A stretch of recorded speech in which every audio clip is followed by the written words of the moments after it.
Dice Company contains fantasy violence, mature themes, and unapologetic bickering.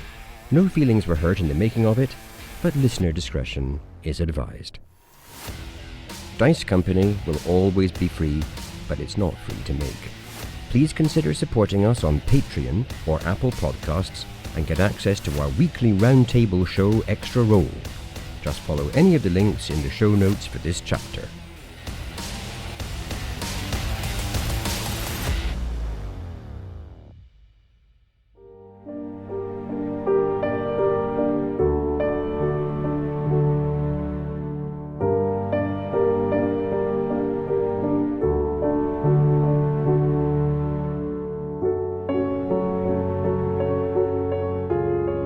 Dice Company presents The Call of Cthulhu.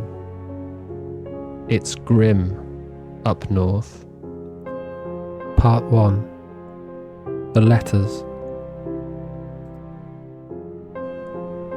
12th of March, 1926. In the study of a large manor house in Suffolk, a woman in her 50s sits behind a desk. The desk is enormous, and she looks tiny in comparison, thin and tired, yet composed. Her eyes scan a sheaf of papers, and she lifts her fountain pen. She pauses, pen in midair for a long moment. The man in the dark suit standing across from her shifts uncomfortably on his feet. Then she brings the pen down and signs her name. Through the window behind her, the sky and sea are a uniform grey, flat, impassive. So, that's it, is it? A few strokes of the pen, and it's over. He's really dead. George Wilmot, 18th Earl of Rochester. No more. Madam, it is hardly just a few strokes of the pen. How many times must I tell you to call me Clemmy, or Clementine, if that makes you more comfortable? Madam, Clementine, you have hoped and waited and grieved these 7 years. It is simply official now, and perhaps you can start to move forward out of this purgatory. You're right, of course. I must start looking to the future, and it should be easy. There's so much to do. It's something of a surprise. It shouldn't be, of course, but... And the first order of business must be to sell that awful hunting lodge. Shall you be going there yourself? Goodness, no. I shan't ever return. Too many memories, all those days out there on the moor in fruitless search for him. What do you think happened out there, William? Whatever do you mean? The same as everyone else, of course. He got lost in the storm, fell, somewhere remote. It isn't a question, is it?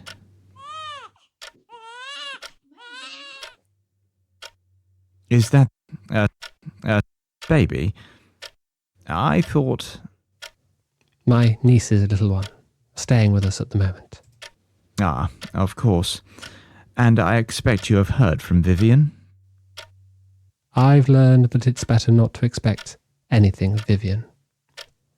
That way, you won't be disappointed. I see. Well, then perhaps I ought to tell you. I have actually heard from him. To be frank, he wired to ask if I would advance him some funds. I'm sorry, Clementine. Anyway, he is to visit the hunting lodge himself at Roxness. A substantial journey, I'm told. Ha! Well, he must come here. His signature is required on various documents too, and he must become lord of the manor. I have a couple of friends in the north.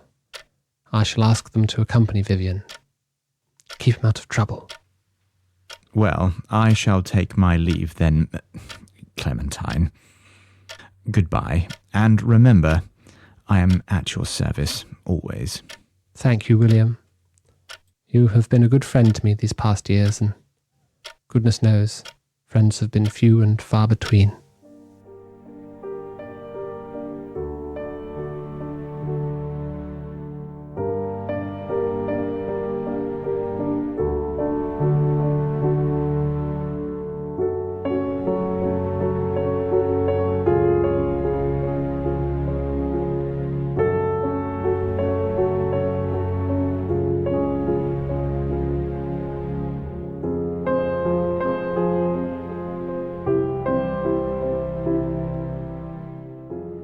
March 24th, 1926.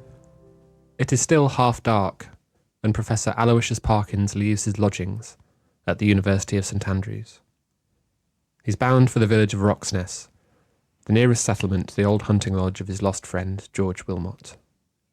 It will be a weary journey for sure. The train first to Edinburgh, then on to Newcastle. Aboard the train, with hard seats that he knows will be agony for his back, he once again checks his note from George's widow Clementine to confirm that he will be collected at Newcastle. Dearest Aloyicius, thank you for your recent note of condolence. I imagine there will be some sort of service as you suggest, and your presence would of course be appreciated. I understand that with your back being the way that it is, train travel is excruciating for you, so I invite you to travel on the Stirling, where there will be a comfortable bed. Well, perhaps not comfortable, but you know what I mean. The boat will depart on the 25th, however I do have one small favour to ask. Perhaps you could see it as your fare for passage. I joke of course. But my request is a serious one. There is a pocket watch that George kept on his nightstand. I gave it to him when we first married and it has great sentimental value. Unfortunately, it also has great financial value, and so if Vyvyan spots it, I fear it may disappear. Please, dear Aloyicius, secure it for me and place it in my hand when you see me. I hate to distrust Vyvyan so, but alas, he has given me so many reasons to. Bon voyage, Clementine. Unbeknown to Parkins, the Honourable Vyvyan Wilmot is also on the Edinburgh to Newcastle train, and also heading for Roxness, that small village in North Yorkshire. In addition, Vyvyan is also reading a letter sent to him by his mother. Vyvyan, how wonderful to hear from you. Has it only been 6 months? How time flies when one is sitting alone in a drafty old house. Thank you for your note of condolence. I hear on the grapevine that you're planning a trip to the hunting lodge at Roxness. Scene of all those wonderful childhood memories, of course. I didn't have you down as sentimental, Vyvyan.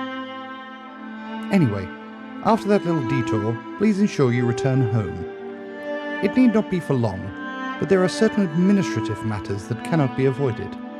You are, after all, the sole son and heir, and arrangements must be made. Never fear, I do not expect you to lift a finger yourself, heaven forfend, except to sign a few documents. I've arranged travel for you on the Stirling. All you have to do is get aboard. I believe you capable of that, at least. And Baxter will be there to help you out, just in case even that is... Sincerely, Mother. Alongside some less friendly post. Hello, Viv. Time's up, I'm afraid. We've been very generous with our lines of credit, but everyone's patience runs out sooner or later. That being said, we're willing to wait for the full balance until you inherit. But we'll need a little something in the next few days. All businesses have overheads, you understand. Perhaps even in death, Daddy can provide. Kisses.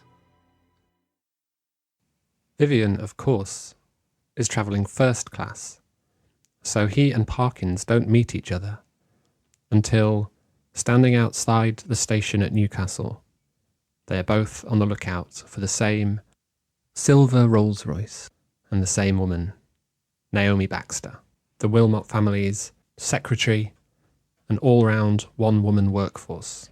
As you stand across from each other, could you please describe what the other person sees? Professor Aloyicius Parkins. I'm 58 years old. I am about 5'7" in height. Quite small. I wouldn't say frail, but definitely slender. And I look like a librarian and such. So, dusty old clothes. Not raggedy, but, not well-to-do.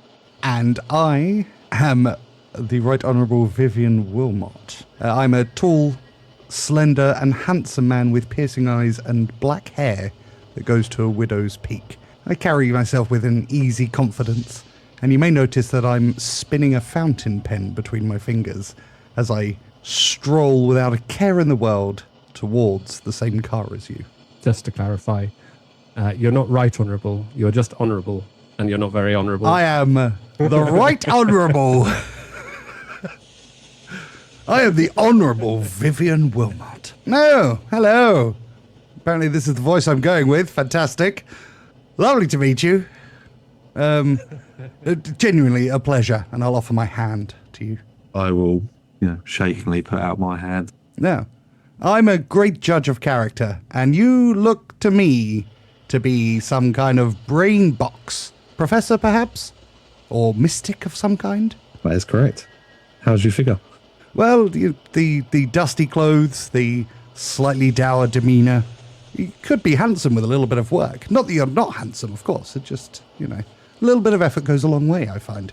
I'm going to see you put a lot of effort in there. Well, a little bit here and there, and I'll swipe my hair back.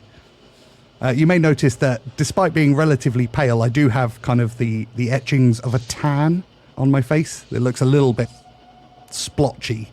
And please excuse the skin. I've spent a lot of time on the Italian coast, and normally my skin browns beautifully, but it seems to have got a little bit red this time. It's a little bit irritated. Sorry. So the driver has been sitting in the car reading his paper and failed to spot the two of you converging on his vehicle. But now he's been lingering outside for a moment. He's realised that you're there and hastily opens his door and stands up and says, excuse me, you must be, my lord? That's the right address, isn't it? And Professor Parkins. I believe it's pronounced Milord, but that's fine. I'll accept my lord. Oh, sorry. I haven't had too many dealings with the gentry, the landed gentry. Welcome. Ms. Baxter sent me to drive you over to Roxness. So if you'd like to just step in, we can be on the way.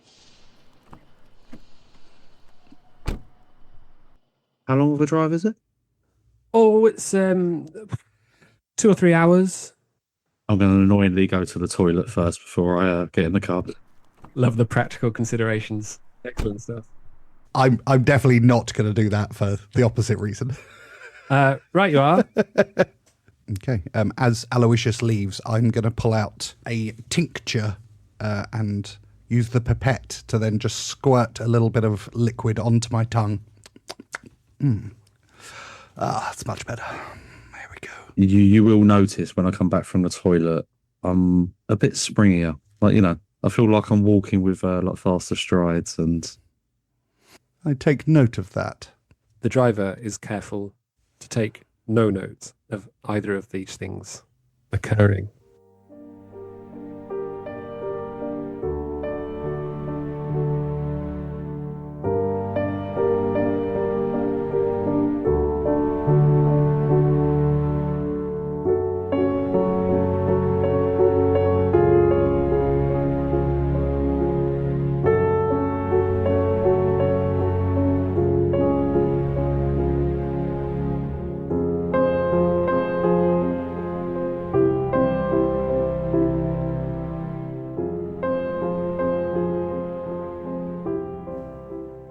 There is a third traveller bound for Roxness today. But this person is taking the road. Captain James Chumley in his beloved Austin 12, driving up the coast road from Whitby. The captain, too, has been summoned by a letter from Clementine Wilmot. Darling, I will come straight to the point. It has finally happened. They have declared him dead at last. I feel as though a great weight has been removed from my chest, and I can breathe once more. The air is so sweet, the sunlight so golden. Yet there remains a cloud in the sky as long as you are not here. Please, darling, come at once to me. Although, as you come to me, I do have a favour to ask. Vyvyan will be in Roxness and will come south on the Sterling, the family yacht. Please, can you go there and accompany him? I fear he will have some change of heart and get on a boat to New York or something equally foolish, leaving papers unsigned and me in limbo. I know it's a lot to ask, but do this for me, my love. Just keep him out of mischief for a couple of days. The crew are expecting you and believe you a distant cousin of mine. Do not mind Vyvyan and do not speak to him of us. My hope is that his will be a brief visit, and then it will only be you and me. Or perhaps he will stay and be lord of the manor, in which case we can slip away, barely noticed. I do not know what the future can hold for us, but I know you must return. Please, dearest, say you will. Forever, your Clemmy. As you go along a small road that clings to the steep cliffs to the east, there's a looming sky with the threat of rain, and as you travel the sort of 45 minutes journey or so, you are alone with your thoughts. Private ones. A taciturn individual, even in his own mind. Indeed. Captain James Shumley. I literally cannot wait to meet this guy. I'm going back to the other two. If you've got nothing else to say. He wrote taciturn in the character sheet. You're allowed to think. Taciturn people think. I'm gonna stretch out in the back of the Rolls Royce. So, Professor Parkins, what brings you to Roxness and the work of the wonderful Ms. Baxter? Heading down to see an old friend, Clementine, who's invited me down to see her. Obviously, now the Owl has been pronounced dead after the 7 long years. Old crotchety Rotchy, that's what I used to call him. I mean, it's no great loss to the world, is it, that he's gone? He was a dear friend of mine. Of course, and he was my father. So, you know, we can sit here playing games about who has the best relationship. It's probably you, though, if you actually liked him. I couldn't help but notice that when you came back from your ablutions earlier, you seemed to walk with a bit more skip in your step. Just a casual observation. Nothing. Just wondered why. No reason. Just, sometimes when you relieve yourself, you just feel better about yourself, don't you? Yeah, that's very true. And you notice that my eyes are starting to roll into the back of my head. It's like, oh, yeah, here it comes. I will see you in a few hours. And I begin snoring immediately. I want to look up his person, not actually like physically search him, but just look at him just to see if I can see anything and note. I guess that's one for you, Vyvyan. Yep, so you find the small tincture, the little bottle with a pipette in, which has a very pungent smelling liquid in it. You also find a cigarette case made out of pure silver with my initials, VW, on it. And you find a fountain pen, which has inscribed on it, "With love from Ali." Upon that, with him snoring away and sleeping, I'm just going to kick back and read a book.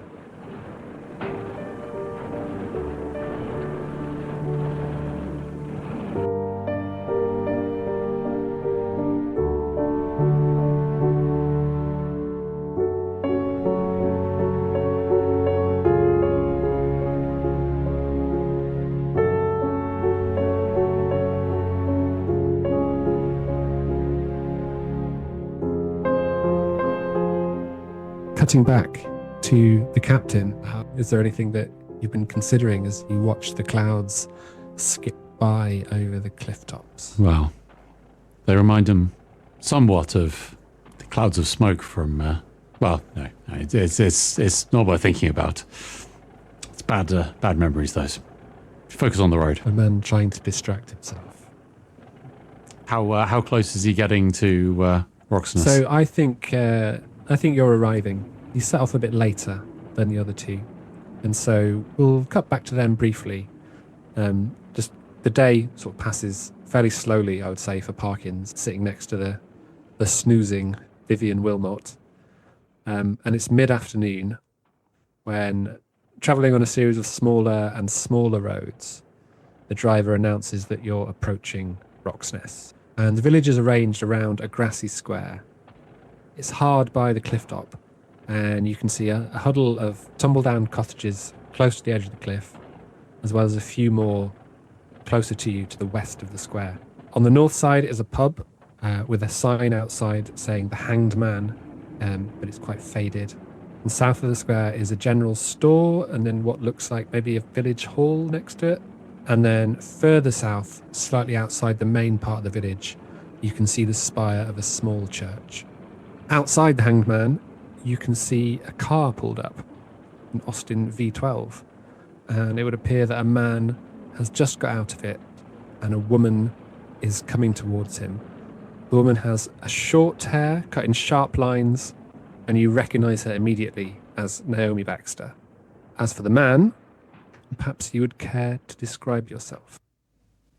Captain Chumley, James Chumley, is a sort of Victorian gentleman. He's a classic picture of a British captain, sort of a more gentlemanly sort of demeanour, moustache. He's slightly older and looks sort of worn down by the world. Although he's not wearing a military uniform, the clothes he's wearing do kind of scream military veteran. The driver pulls up to the curb behind your car, Harry. And Vyvyan, does this cause you to start, or are you snoozing away still?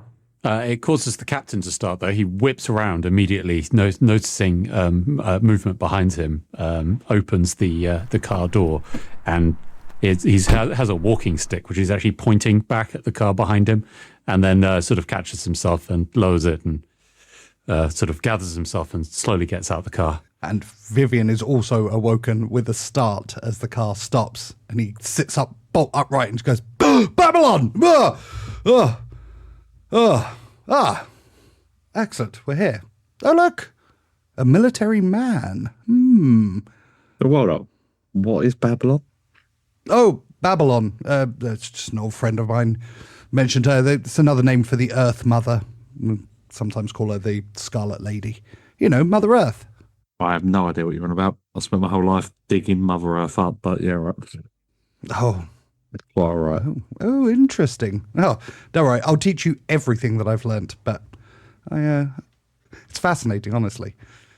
Let's go introduce ourselves and pay our respects to the military. It feels like that's very important. And I'll clamber over Parkins to get out of the Rolls Royce. I'm going to leave as well. Doddery or something. And I think Baxter probably arrives up to the captain around about the same time as you're getting out of the car. You see the captain squinting at you, Dom, and says, is that young Vyvyan? Yes, sir. And I give a military salute that is the laziest, half-assed military salute you've ever seen. Thank you for your service. Oh, wait. Do I know you? Yes, I think so. I may have, when we were younger, a friend of Clemmy's from school. Oh, friend of Clemmy, of course. Ah, how are you? Have you? And I offer my hand. So Captain Chumley shakes your hand and says, yes, as well as can be expected. Yourself, of course, my condolences. Late as they are, but still. I appreciate and that. And your friend here. Yes, let me introduce you to Professor Parkins. First name Aloyicius, a charming gentleman and quite a learned man. Miss Professor Parkins, this is, well, I'll let you introduce yourself. Captain Chumley, but call me James. Nice to meet you, James. What? How do you find yourself here? Well, I've, to be honest, not a man for subterfuge. Clemmy asked me to look after you, Vyvyan, just to make sure you don't do anything foolish. But just for a few days, I think she's on her way down as well to the family estate. That woman. always interfering in my life. Obviously, thank you as well. No, let's just go with thank you. Thank you. This is good news. Good news. Well, I'm not sure I'd be ideally suited to the task anyway, but I'm happy for the diversion if you are. Why not? Why not?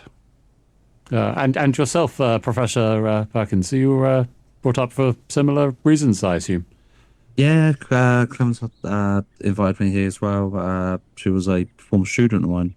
St. Andrews, where I was a professor. How old is Reverend Honourable Vyvyan Wilmot?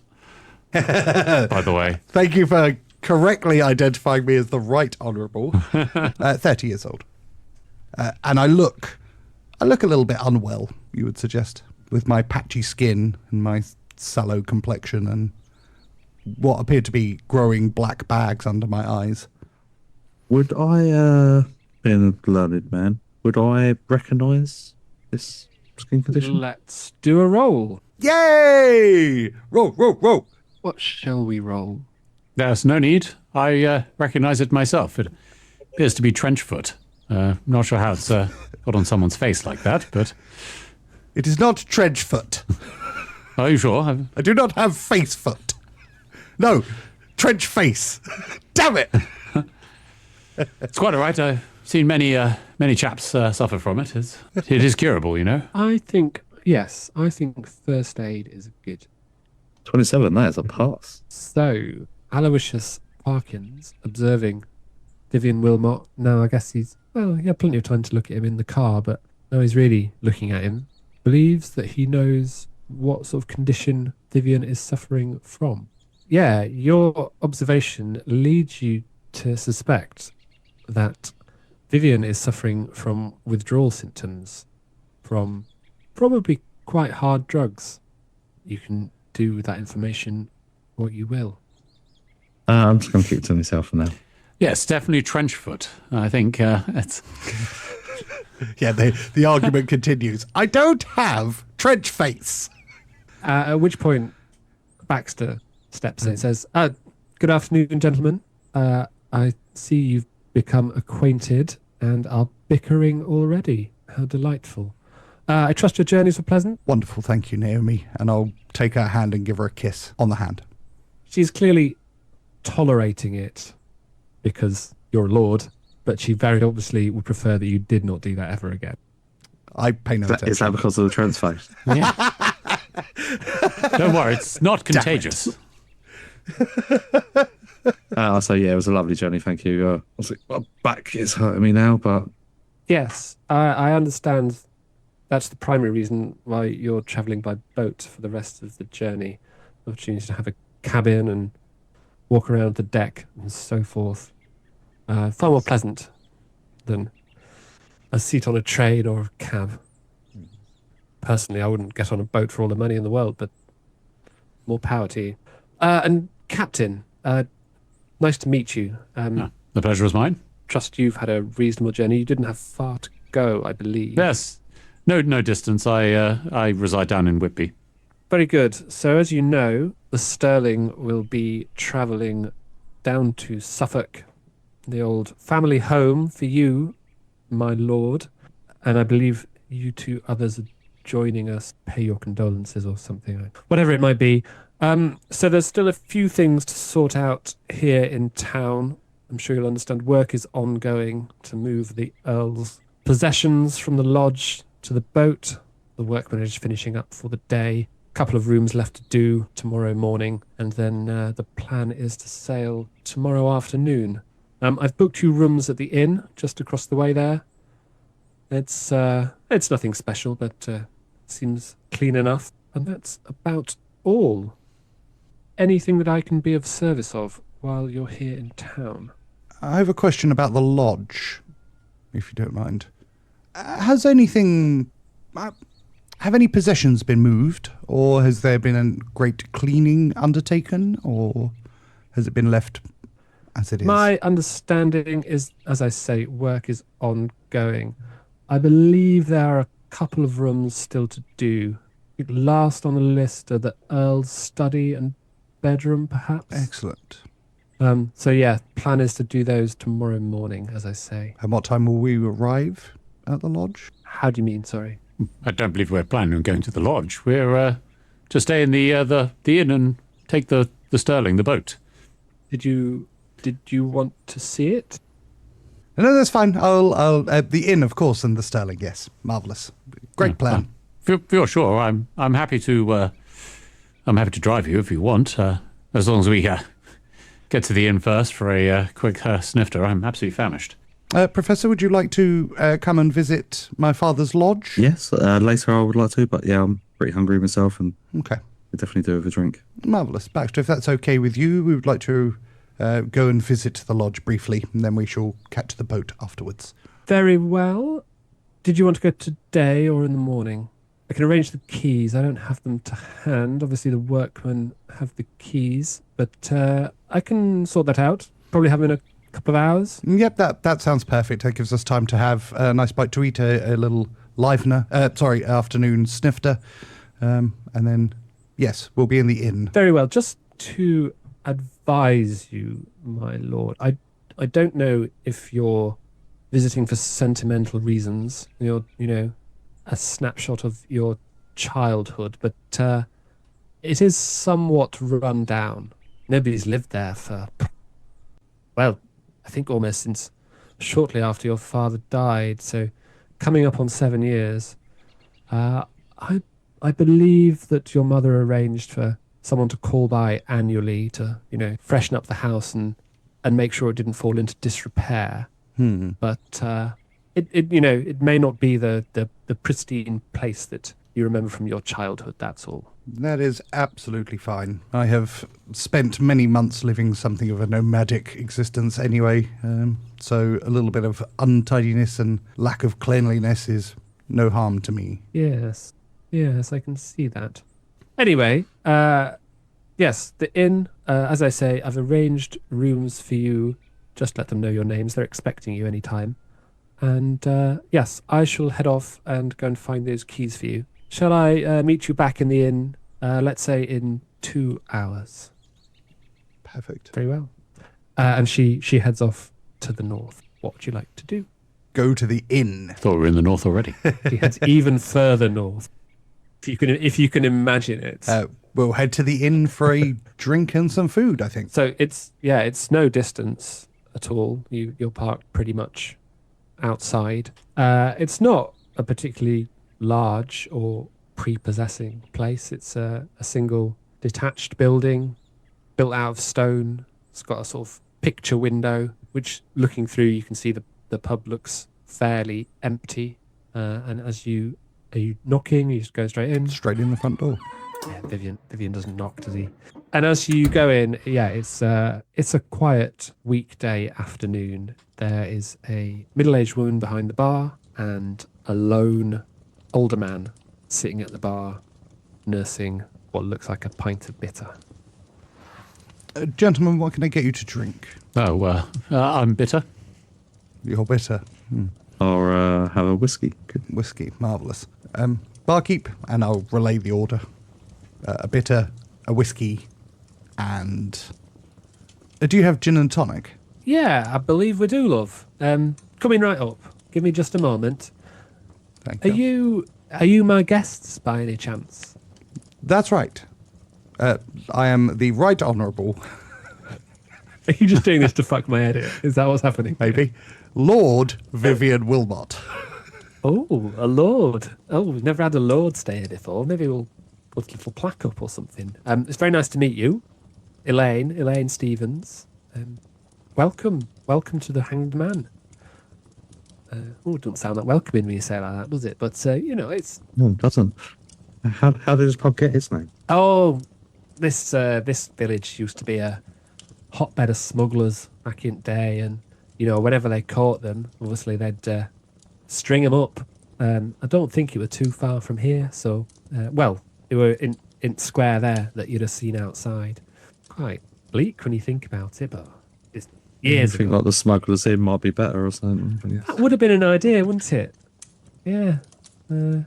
Well, it was called Hangman when I took over, and it had been called Hangman for as long as anyone could remember, as far as I know, so it didn't seem right to change it. Maybe one day I'll get round to it, but it's not happened yet. Oh, would you like me to show you up to your rooms? Oh, no, you wanted those drinks, didn't you? Hang on. Drinks. We'll take the keys to the rooms as well if you've got them. Of course, love. Give me just a minute. Why don't you take a seat and I'll bring you all over. Fantastic. And in just a couple of minutes, you hear some movement behind the bar, and she comes out with your drinks and your room keys as well. Would you like me to show you to your rooms, or are you happy to find them on your own? We've got 2 on the first floor there, rooms 1 and 2. The keys have got a little tag that's got the number on them, so you can't mix them up. Number 1's at the front, number 2's at the back, and then number 3's up in the attic. So, Which is the largest room? oh, as I say, they're all much for muchness, but, well, if it were me and I were choosing, I'd have room number 2, because that's at the front, you see, so you've got the view. You can see out over cliffs to the sea. The others are at the back, which is lovely as well, looking inland. Which one is closest? Oh, you mean stairs-wise, walking upstairs? Well, you wouldn't want the attic one, obviously. But 1 and 2, they're an equal distance, so I wouldn't worry about it too much, love. No, the attic room will service me just Right, you fine. are. Marvellous. I'll take number 2 then. It's definitely going to be scary up in the attic, isn't it? Well, you just know it, don't you? Thinks he's going to get to sleep in his own bed, bless him. Take more than an attic to scare me. I've been to war, sir. Yeah, and well, that's all his rooms booked out. There's four rooms. Me and me husband, he's about as well. We've got the other attic room, so don't mind us. But yeah, full house. Busy in town this week. Busier than it's been for a long time. And is that just people coming to pay their respects to my late father, or is there another reason? Oh, well, no, I'm sure folk would. Yes, they'd be paying their respects. No, what I meant were we've got the boat staff. Your father's yacht. They're all in town because the boat's sailing tomorrow. So Of course, yeah, of course. there's 3 of them as well. And what are they like? Trustworthy sorts, I presume? Not met them. Your Miss Baxter's set them up in cottages in town, but I've not heard bad word of them at all. No, it's just it's nice to have folk in town. It's quiet normally, so this is lovely. Okay. Well, thank you very much for the drinks and the keys. We shall make our own way up there once we've finished these drinks, I'm sure. Oh, you're very welcome. And she goes back behind the bar, and she starts to kind of polish glass that very clearly doesn't need polishing, because she's just very clearly curious about these incomers. Any offer some food?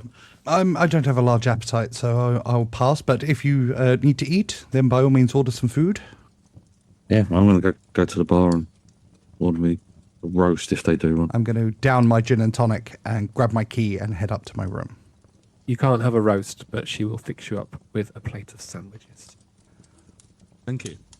Yeah, the captain Captain Chomodeley will get in on the sandwich action, I think. As you two enjoy a delicious plate of ham and cheese sandwiches, Vyvyan, you're heading up to, was it room 2 that you're taking? Room 2, please, yes. The best one. The best one. Of course.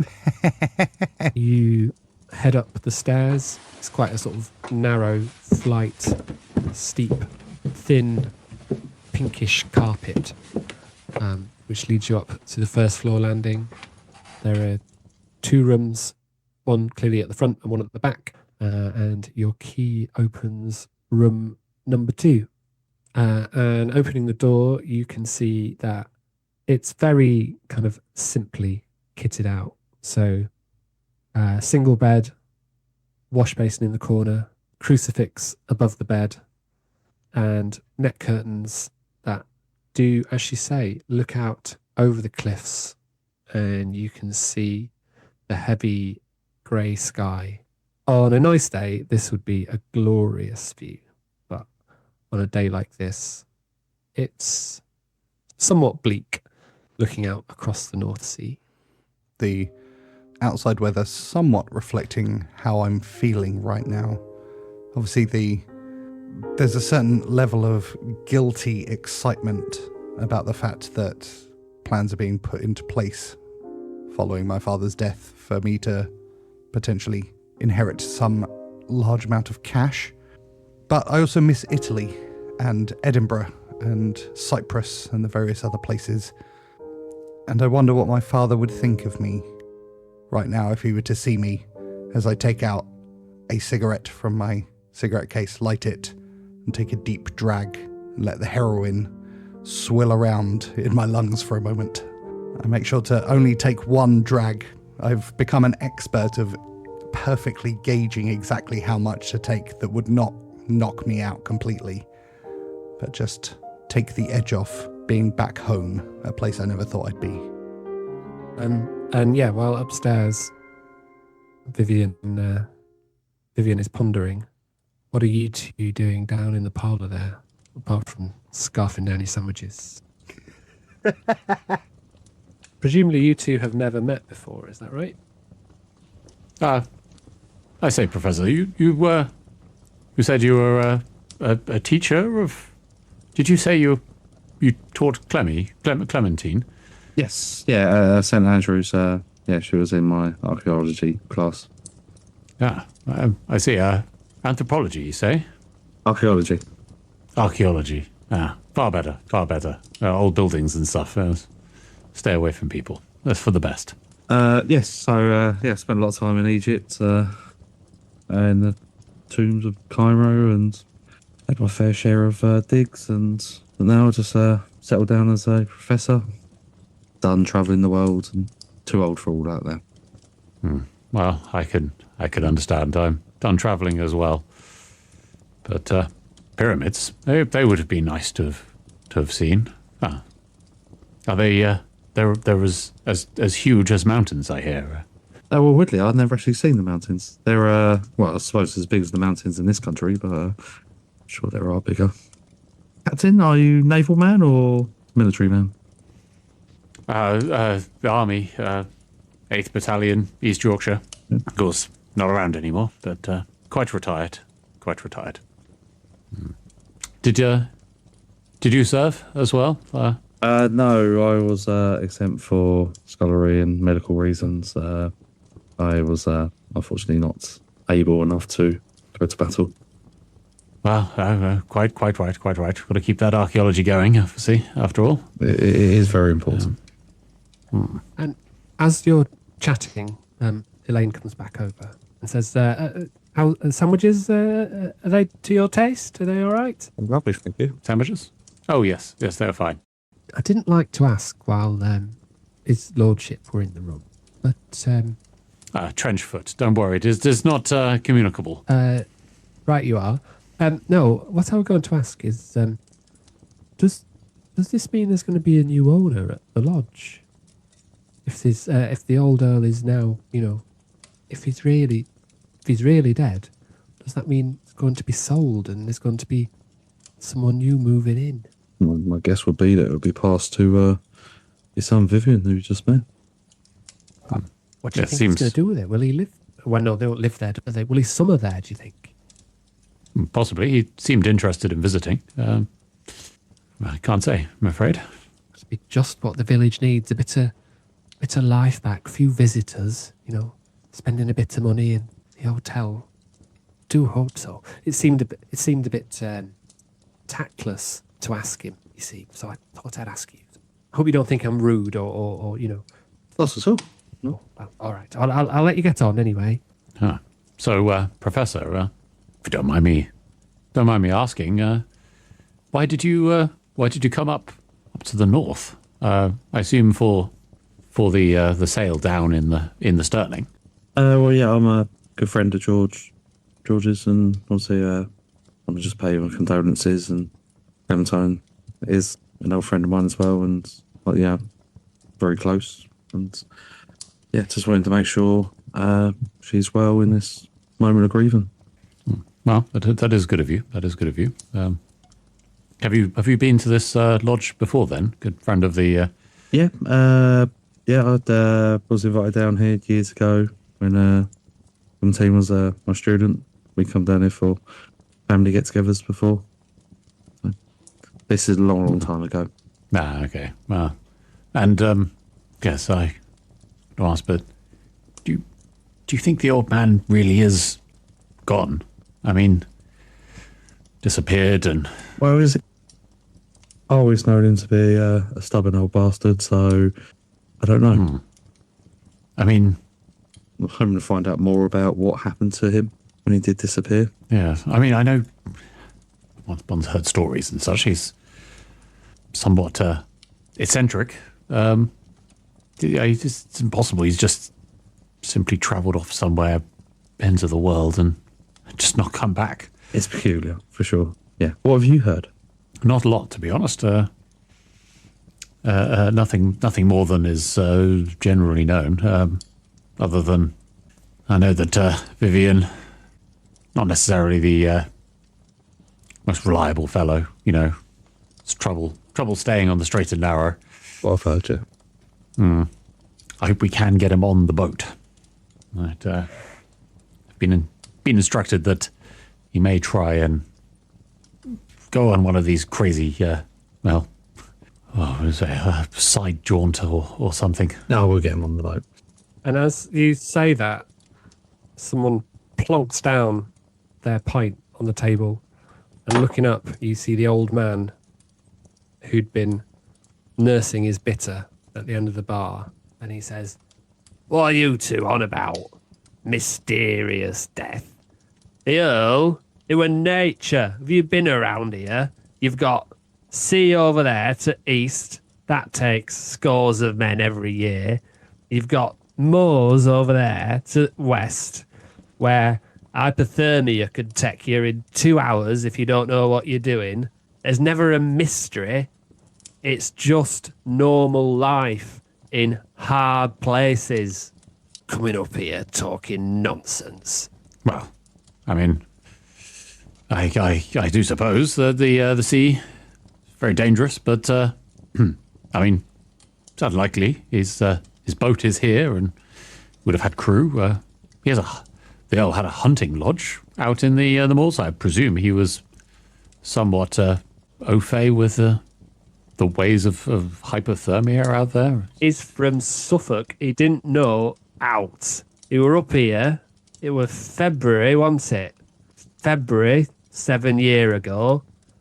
There were winter storms. Chap could die in minutes. Stuff and nonsense. There's too much stuff and nonsense in this village, and I've had enough of it. Or do you know where he went? Or No, I don't know what happened. I know that he were out at his lodge. He were out with his dog. Probably took a walk in somewhere that wants suitable clothing. Probably twisted an ankle. Got himself stuck out there on moor. Have you ever been out? Some fella wearing his tweed in heather there, in gorse. You'd never find him. He ain't got manpower to look properly for a fella. It's just stuff and nonsense. Now they reckon village is cursed since he's been dead. It ain't cursed. I tell you what it is. There's no folk ever visit, so there's no money. Fishing industry's going to pot. The village ain't stuff and nonsense. Buy us a pint, would you? I'd buy him a pint and ask his name. What's your name, sir? My name's Eddie. Very nice to meet you, sir. Proper gentleman. You don't get enough gentlemen around here, I tell you that much. Yes. No. Yeah, it's hard to come by fine folk like yourself. I've been here man and boy. Eddie Connors, that's my name. And what do you do, Eddie Connors? Drink me beer and keep out of folks' way most of the time. You're doing a good job. Still out on my boat most days. Trying to keep my head above water. You know, literally. And also, what do you call it? Figuratively. So you're a sailor then? A fisherman? Fisherman.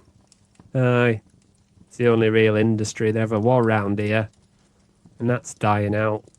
Folk don't want to work hard. That's the problem.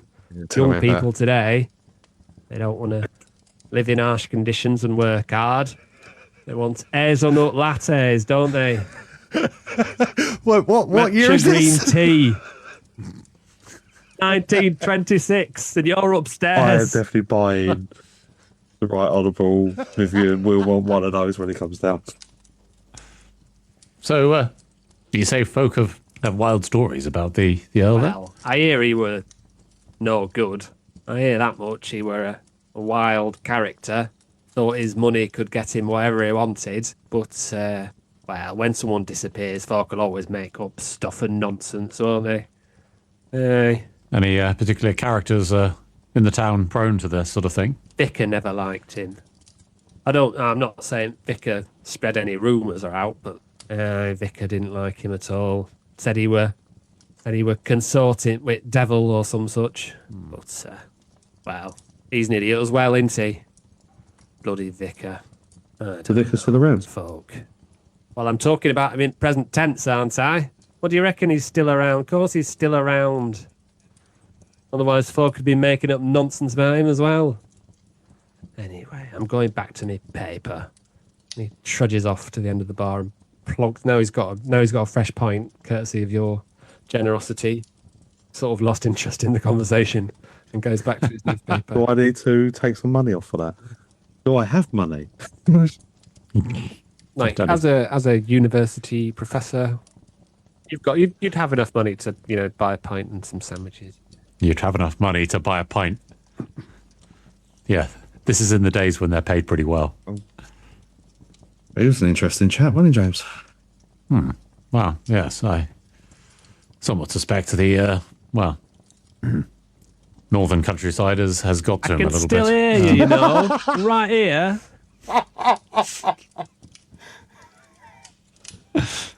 Certainly rather grim up here.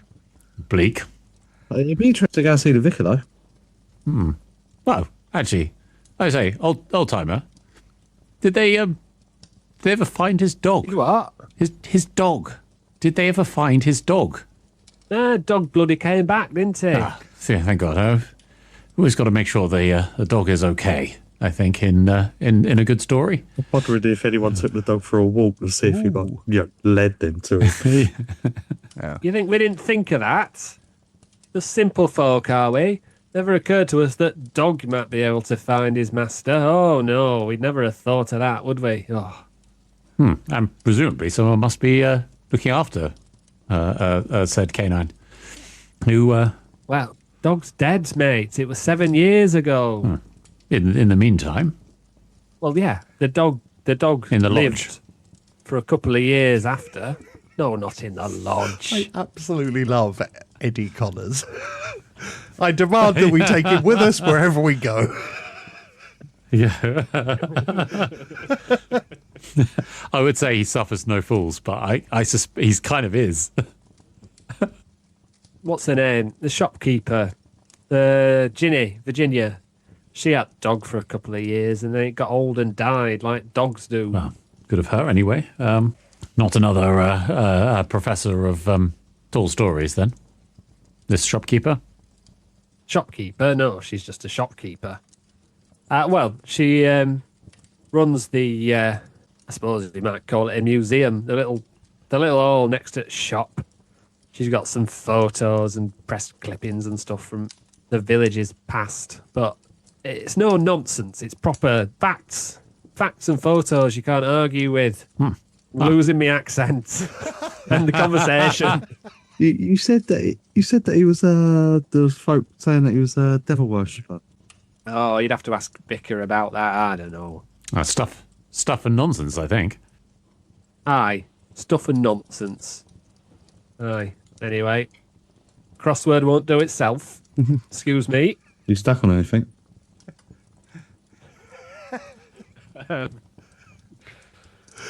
I can't think of anything funny. I feel like he set me up, and I couldn't put it away there. I'm sorry.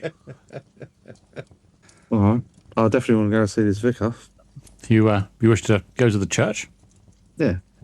Shall we wait for Vyvyan to come back down, or shall we just fuck off that? I'm sure he would appreciate a visit to the local religious establishment. With that, I'm going to pop to the toilet quickly and relieve myself. While I'm in there, just so you know, my method of taking my opium which I'm obviously not going to tell these two, is I'm going to do it the old-fashioned like war way with like the pipettes. I think. Look at us all hocked up on opium. Not the captain. Man on the straight and narrow. Absolutely. At this point, Vyvyan, or shortly after, I'm sure, the professor has returned, Vyvyan will wander downstairs to the bar, looking just as unwell as when he went up there. Sorry, chaps, just a little reflective moment considering the passing of my father. I'm sure you understand. Ah, yes, quite. If you need a moment more, don't hesitate. I believe grief should be entirely solitary and entirely short. Well, I can agree on the solitary part, at least. Well, Professor here was suggesting that we go visit the local church. Do you be partial to that? We met an interesting chap at the bar there. It was fill us in with the local stories that have been told around the disappearing of your dad. Stuff and nonsense, mostly. I see. And stuff and nonsense has led us to the church. As always. Indeed. Yeah, I'm happy to visit the church. I believe it's just a stone's throw from here. And then perhaps we should move on after that to the lodge. Agreed. Yes, I would very much like to get to the lodge today, if possible. I'm going to have to do tide charts. Tide charts. I mean, no. It feels like the kind of thing that I might do. I can see myself doing it. Yeah. So to the church then, gentlemen. If you want to. Apparently it's mainly to hear stories of your late father's... Short temper? His violent nature? No. Well, no, dabbling in devilry, I believe, was the story. Really? That's only possibly the opinion of the priest, rector. I can never remember the specifics of those things. Yes, is his opinion at least. Oh, let's go see what he has to say.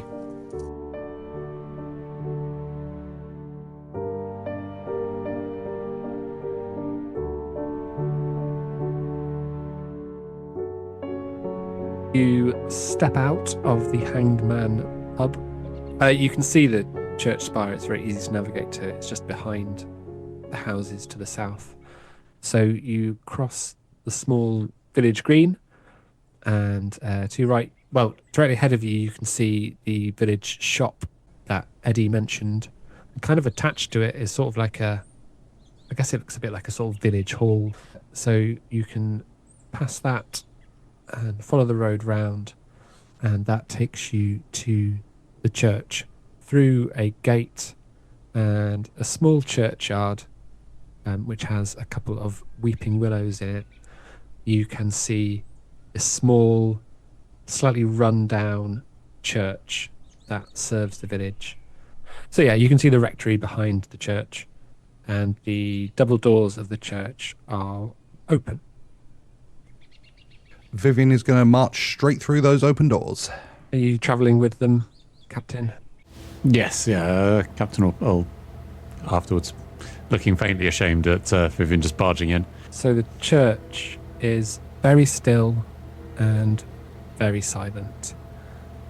It has a stained glass window at the far end, looking out over to the sea in the east. So it would probably catch the morning light quite beautifully, but at this time of the afternoon it's fairly dull. Captain Chomodeley, your eye is drawn to the memorial for the men of the village who fell during the war, and the others of you see the large cross at the front of the church and the plain wooden pews. Then as you're looking around, you hear footsteps, and the vicar appears in the doorway. He is a man probably in his 60s, tall and thin, balding with patches of white hair around his ears, and he's wearing sort of traditional Church of England garb with the... I thought I heard visitors. Can I help you at all? Hello, Aloyicius. We are a party that are on our way to Sussex for the memorial for George. Obviously pronounced dead now. And we were just speaking to a strange fella in the pub.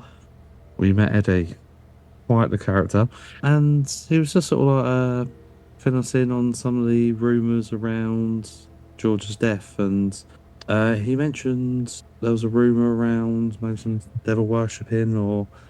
Now, it seemed nonsense, of course, but he said you had some stories. So, let me get this straight. You've come into town, you've had a chat with the local drunk, and you've decided to come over to the church and ask me, a man who's never met you before, about whether a chap who I probably saw last 7 or 8 years ago was a devil worshipper. Sorry, that was just the most outlandish of the sort of tales that the old drunk was saying.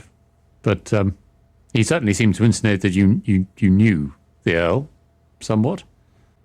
I did know the Earl, but I don't know you. Who are you all exactly, and what do you want? And then he catches sight of Vyvyan and says, "Oh, perhaps I do know you." Hello, Reverend. And I step forward and offer my hand. It'll come to me. You'll get there. Vyvyan, is it not? It is. I have returned. Well, I'm still holding my hand out, by the way. Terribly sorry. And he shakes your hand. I'm trying to remember how old you would have been when last I saw you.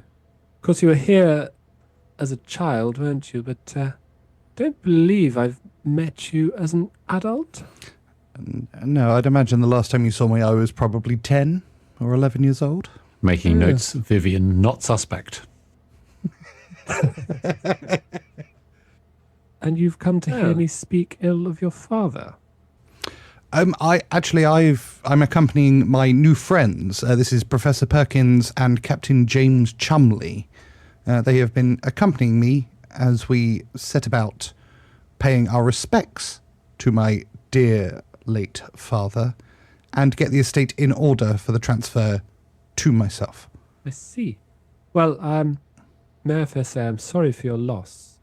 It is no loss, Reverend. The man was an arsehole.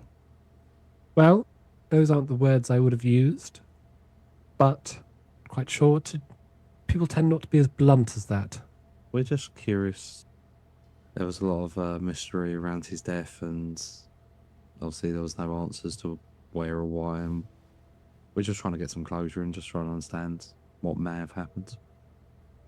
I don't believe there's a great deal of mystery around his death. He went out onto the moors and didn't come back.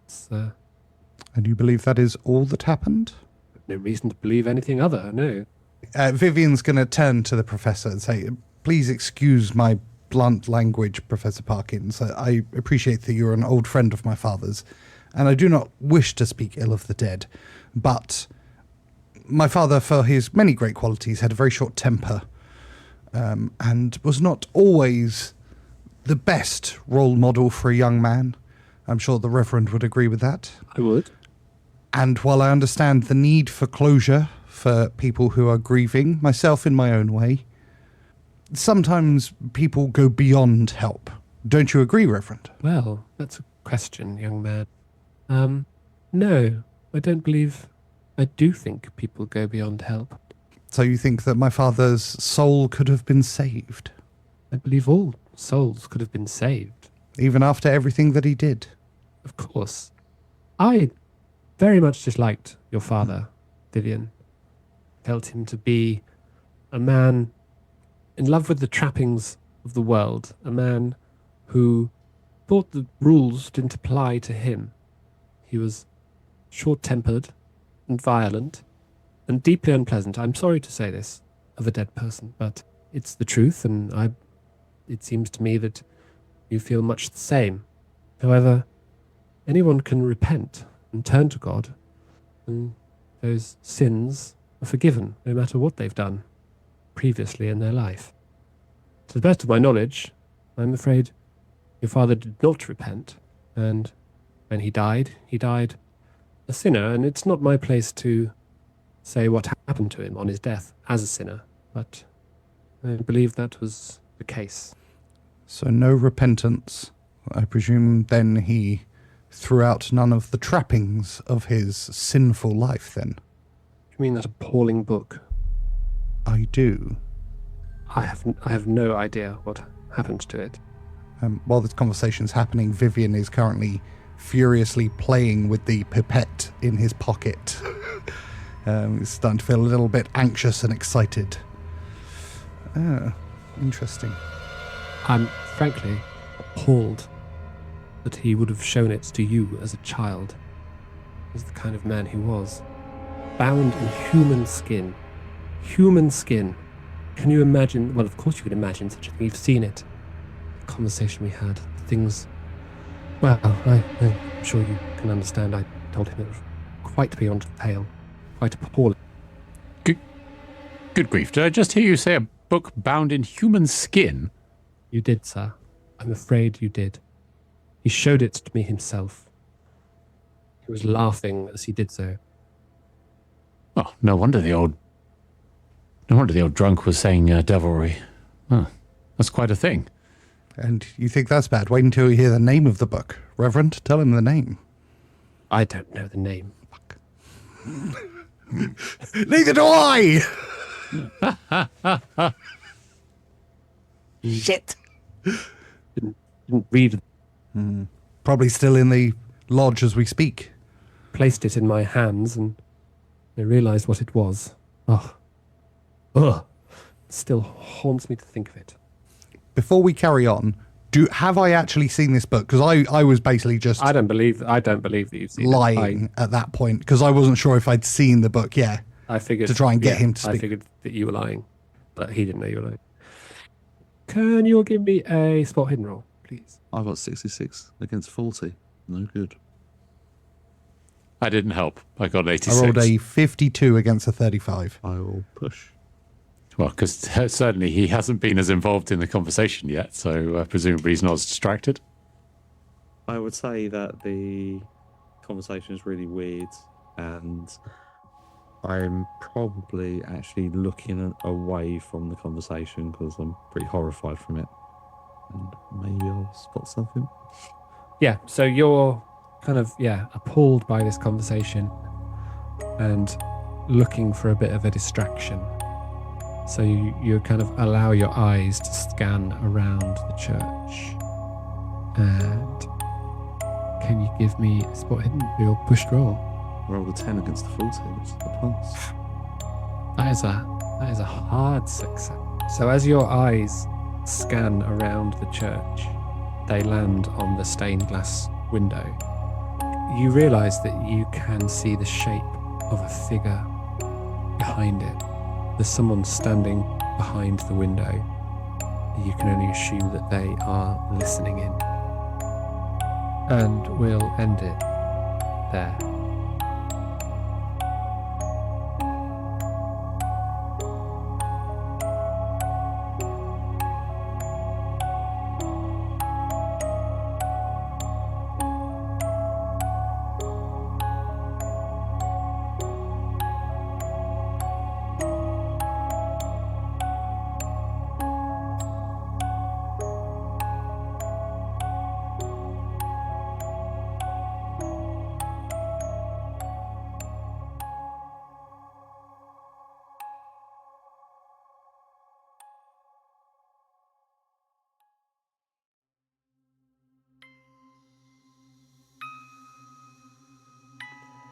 It's Grim Up North starred Chris O'Connell as Professor Aloyicius Parkins, Tom Patrick as the Honourable Vyvyan Wilmot, and Harry King as Captain James Chumley. Dave Windust was the Keeper of Arcane Lore. It's Grim Up North used Call of Cthulhu 7th edition rules, published by Chaosium and written by Mike Mason and friends.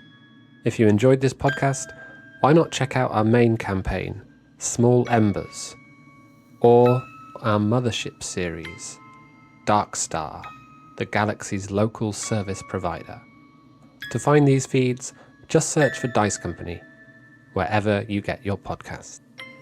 The humans of Dice Company would like to thank the following sweethearts for their support.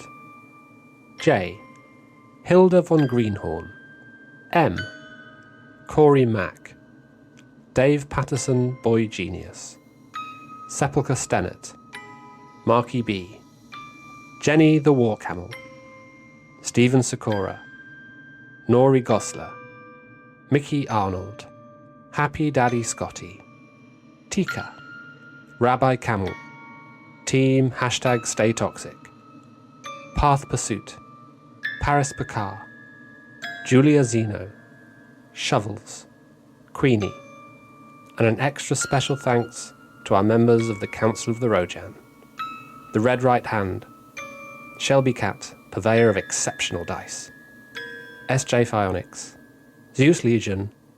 Richard Angermas. Mama Strange. Axel Runholm.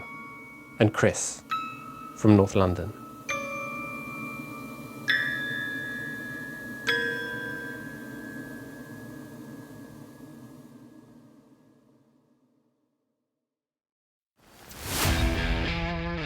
Thanks for listening. Please consider supporting Dice Company on Patreon, where for the price of a cup of coffee you get access to a whole other show, Extra Roll, as well as an ad-free listening experience. The Dice Company Discord server, along with our socials, can be found on our link tree in the show notes. If you enjoyed this chapter, please like and subscribe, and don't forget to recommend us to your friends. If you didn't like it, recommend us to your enemies. And we'll see you next time on Dice Company.